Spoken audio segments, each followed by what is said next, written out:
This motor is gonna go back together today. We got the new bucket in. Hopefully everything's like happy and all tolerances are good and we can like continue going with this. Assuming that this new bucket fits and that UPS drops off our cam seals today, we can get timing back on the car. We can get this thing pretty much reassembled, ready to drop into the car, pending delivery of our clutch and flywheel. So what is going on, you guys, and welcome back to the channel. So like I was saying, we got our new bucket in. This is a 478 bucket. We have gone through a 484 bucket, a 519 bucket, and a 496 bucket, I believe. We've gone through a lot of buckets on this thing to narrow this down. Now, when I initially took measurements on the buckets, yes, the bucket that was in there when I initially took measurements was a little bit worn, so the millimeters may have been off a little bit for calculation, so my bad. Second bucket I ordered was the one that was like fresh out of the package, good to go, so that way we had an actual like representation of what the measurement was on the bucket versus what it should have been. So this guy, let's talk about this guy. So what needs to happen here today with this is I'm gonna go in here, I'm gonna clean everything off very well with some brake clean on a rag, make sure we get all particulates out of the head, so that way we have no, like, nothing is in here. It's like sterile, don't touch me, I'm sterile, I'm a surgeon, something like that. This bucket is the one that we're replacing. That is our new bucket that we have over on the bench. So I'm gonna go through, I'm gonna clean all the cam journals one more time. I'm going to make sure that they're all nice and smooth because I don't want to have to send this thing out to a head shop if I don't have to, which right now we're pretty much in the clear with this.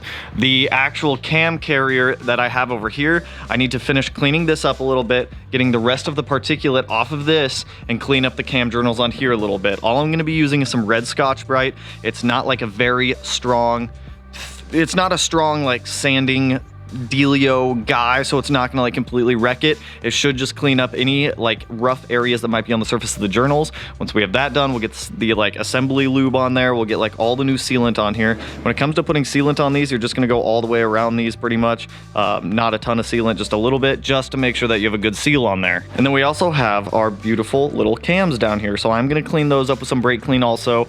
Get all of the lobes, any rotating surfaces on these cams lubed up, so that way they are good to go. I'm going to heavily clean these with some brake clean also, just to make sure there's no particulate on the lobe of the cams or on the rotating surfaces, just because we don't want anything to dig into the journals of the cams, because that's just going to make our life a living hell after we reassemble this thing and put it back in the car.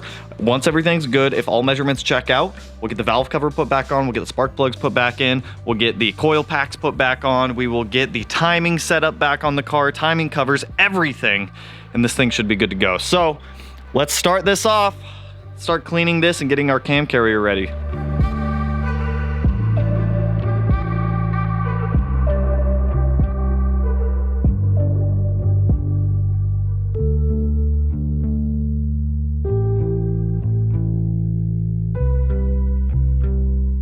All right, everything's been cleaned up, everything's lubed up, everything's good to go. I can turn the cams by hand, which is what we want.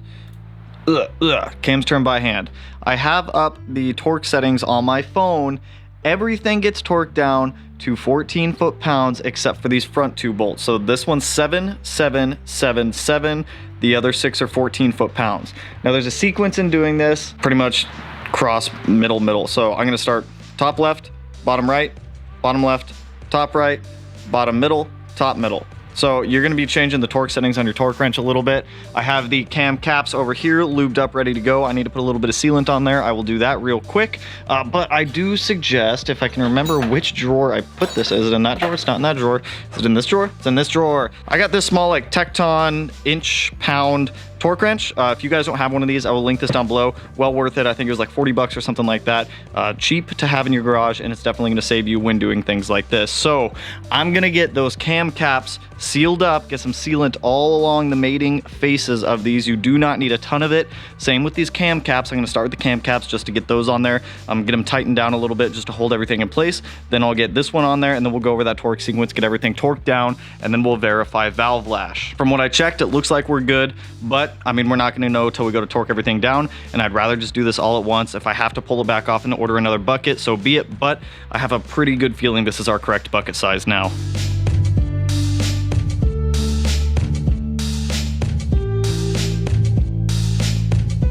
We are all sealed up, baby.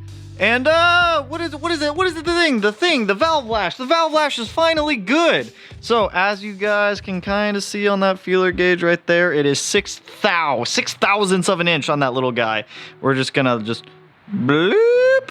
Look at that, our feeler gauge comes out the other side. Yes! Our measurements and our calculations worked. It's absolutely wonderful. So cams are all good. They're all in there. All lash is set. All these bolts are torqued down. Like I said, start up here, go down there. It's really annoying only having one little baby torque wrench, but it works. Like, it works. You just got to go back and forth with the torque on here. So if you're using an inch pound torque wrench like that, or inch pound, yeah, I guess it is inch pound, always make sure that your calculations are right. Even though it's basic math, I still double checked with the calculator. So front bolts, 7 foot-pounds, 7777. That converts over to 84 inch-pounds. Rear ones are all 14.5 foot-pounds. That converts over to like 169 inch-pounds or something like that. So all of these are torqued down. This is awesome. This is incredible. Our valve lash is finally fixed on this. I am concerned a little bit about one thing with this though. This exhaust cam, I can freely move it by hand, no problem, right? The intake cam, not so much. Not so much. I don't think it'll be a huge issue. Everything still rotates fine. If I put the cam gear on there, everything feels smooth. It doesn't feel choppy. It doesn't feel like it's grabbing onto anything. So we're gonna run it. Perfectly cool with this. Now, something that you guys may have seen in that other time lapse is I did clean up one of the oil lubrication holes on this journal with a drill. Yes, it's not the proper way. I'm totally aware. It's what I have. I'm fine with doing it. I drilled it up. There was just a little bit of material or a little bit of blowout inside of that oil lubrication galley. So all I did was clean it up. Got the deburring tool out, which also, if you guys don't have one of these, I recently just bought this. Buy yourself a deburring tool. You will absolutely love your life. Comes with a whole bunch of extra blades also. It's like $6, well worth it. So now that we have our cams in here, I'm gonna let this sit for about a half hour before I go to actually put the valve cover back on. Once this like cures for a couple minutes, I just don't want to be messing with this while all of this sealant up here is curing. So while that cures, we're just going to take a quick break. I'm waiting for UPS to drop off our actual cam gear seals, the ones that go in there. I did buy this really cool tool from ASF Machine, which I'll show you guys how to use. It is like the proper tool to install these cam gear seals so that they sit in there properly. There's literally no way to mess up the installation of these seals with this tool. So once we go to put those seals in, I'll show you guys how to do that. But like I said, I'm gonna let this sit for about a half hour, let all of that sealant cure up before we go and put the valve cover back on. So let's take a quick intermission. I'm gonna go get some lunch. Yo, I swear if it's not one thing with this engine, it is something else. So as I was letting all that stuff up there cure, and I came down here to check the water pump torque specs on everything just to make sure everything was good. This hole right here won't torque down. It won't tighten down at all. The bolt will thread in, but it won't tighten down. So that's an issue. That's going to create a water pump leak, and we can't have that. So what we're going to have to do here is helicoil that hole. So we're going to get the valve cover put back on here. We'll get the spark plugs and the coil packs put back in here also. But I mean, come on, man. Like, if it's not one thing, it's another. I want to get this sealed up though, so that way not a whole bunch of like debris and whatnot is like falling in here. So let's get the valve cover sealed up. Let's get the valve cover put on. Let's helicoil that hole and get the water pump put back on, so when these cam seals come in, we can actually put timing back on the car. I swear, if it's not one thing, it's something else. I changed my mind. I'm just gonna run to Subaru right now, go grab these gaskets, go grab a helicoil kit to be able to fix this issue. I just want to get it out of the way. So I'm gonna go steal Melanie's car, run down to Subaru, grab the valve cover gasket that we need for this, grab the helicoil set that we need for that water pump. We'll get everything like reassembled back on here. Hopefully by that time, UPS has dropped off our camshaft seals, so that way we can get just everything put back together, get the timing on there, just clean up this workbench, because that's what we want to do. We just want all the parts. Let's just put them all back on the car. I don't know. I'm rambling at this point. Let me grab this gasket.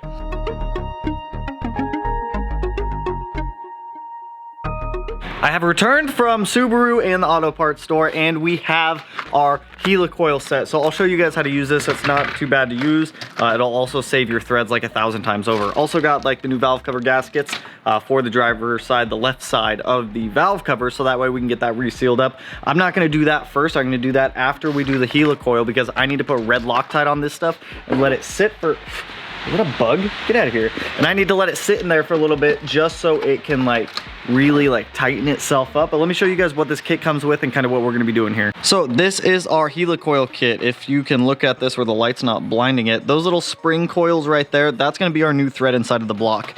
It does come with a tap. I already tapped the hole for the appropriate size, so we don't need to do that. And then it comes with the installation tool for the Helicoils. Now I am going to be putting some red Loctite on these Helicoils just to keep them in place, because we do not want them moving in there while we're trying to thread the bolt in. So what I'm going to do is just get one of the Helicoils installed in there real quick, make sure everything feels nice and it fits nice, and then once we get like good fitment on that, we'll pull it back out, we'll put some red Loctite on it, and then we will just leave it in there to sit for maybe like 20 minutes or so. While that sits, we'll get this valve cover back on, and then hopefully by that time we can get that water pump back in.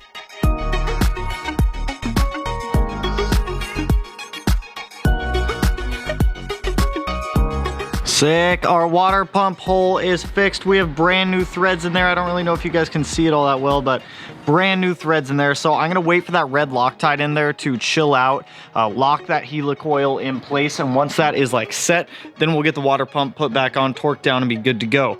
Over here, let's get the valve cover on. Now that this has had plenty of time to like seal and cure, and we have that guy chilling down there, our Helicoiled nice new hole setting, we can get the valve covers on here. So I have brand new gaskets for the little coil pack doodad areas and the big old gasket that goes around here. So let's swap those on there, get this guy bolted on, spark plugs back in, coil packs back on. Woo, we're doing stuff.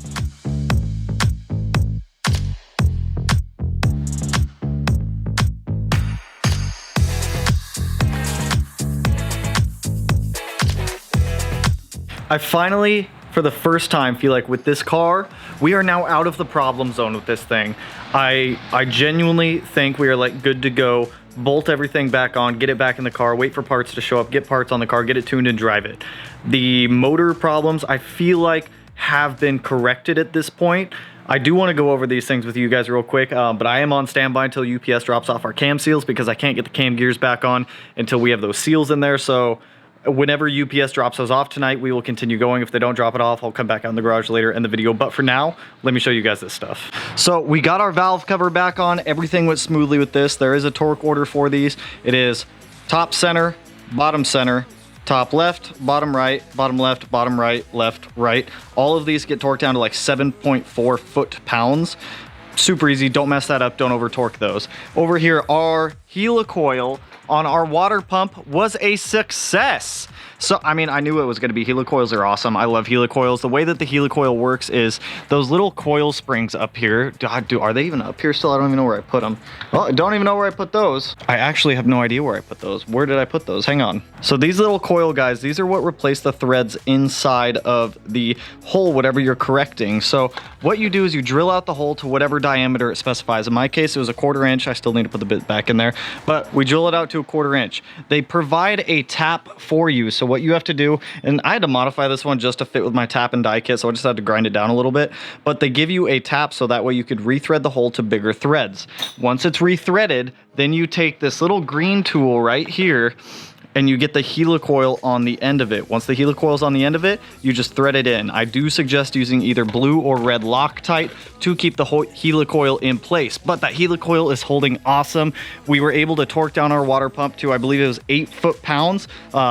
Before, the bolt would just spin, so it wouldn't actually like tighten down. So now we're good to go on the water pump here. Everything is torqued down to spec. All of our pulleys are back on, except for the one for the timing belt. So now I'm just waiting on UPS to drop off our cam seals for up here. I know it's a little dark, I do apologize, but we can't do anything till those cam seals get dropped off.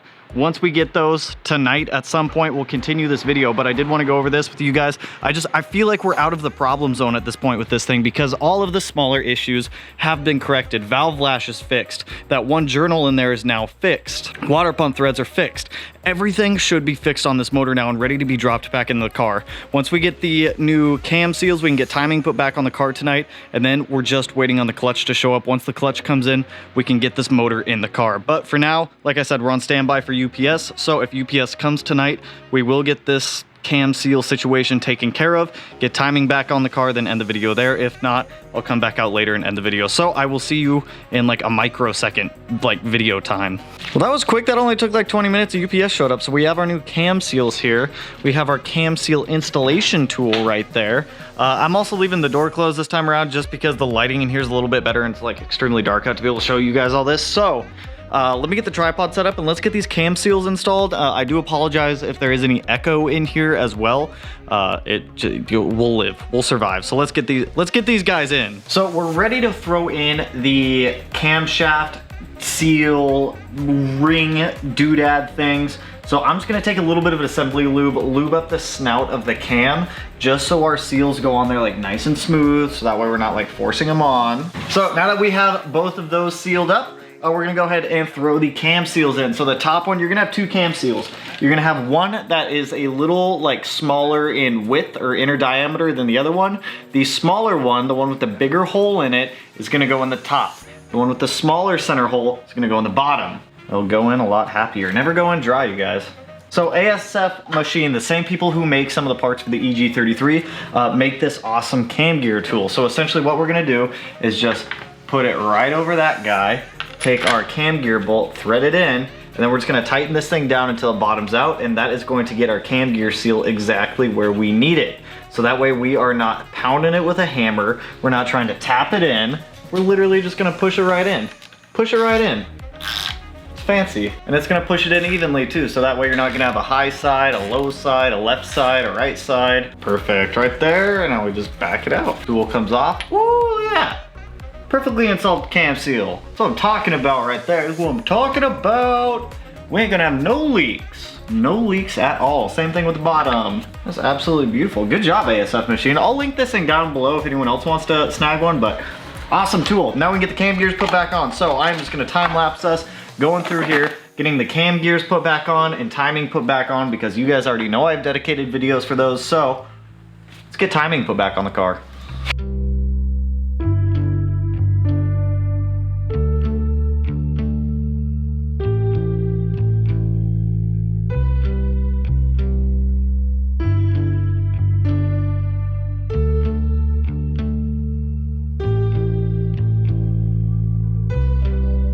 There she is. I am done for the night because I have a raging headache right now, but we got timing back on. So actually we did a lot today. So our valve lash is fixed, our cams are back in, cam carrier or cam caps are sealed up, valve covers back on with a new gasket. We have new gaskets for the cams as well. Timing's back on, water pump is fixed via the Helicoil. Whole bunch of good stuff. So the motor at this point is ready to go back in the car, pending when Rally Sport Direct drops off my clutch or when it ships from them and hasn't even shipped yet. So hopefully that clutch and flywheel ship soon, so that way we can get this motor back in the car, because I do want to get this thing back in the car before the EG33 shows up. That hasn't shipped from Outfront Motors yet, but I believe they're doing the final assembly on it this week. So this motor needs to get off the stand and go back in the car. But anyways, that is all I have for you guys on this one. I'm gonna go eat some dinner and kind of chill and relax and edit this video tonight. So if you guys like the video, you know what to do. Go ahead, hit that like button and turn it blue, black, gray, white, silver, purple, pink, green, turquoise, aqua, whatever color it turns for you, because apparently it turns a different color for absolutely everyone. And if you're not already subscribed to the channel, hit your boy up. One of these corners, I actually have no idea what I'm gonna put it in tonight. Normally it's the top left. Today it might be the bottom right. Could be the bottom left, could be the top right, could be right in the middle of the screen. I don't know. But I don't even know where I'm going with that. I'll catch you guys in the next one. Peace out, homies. Woo!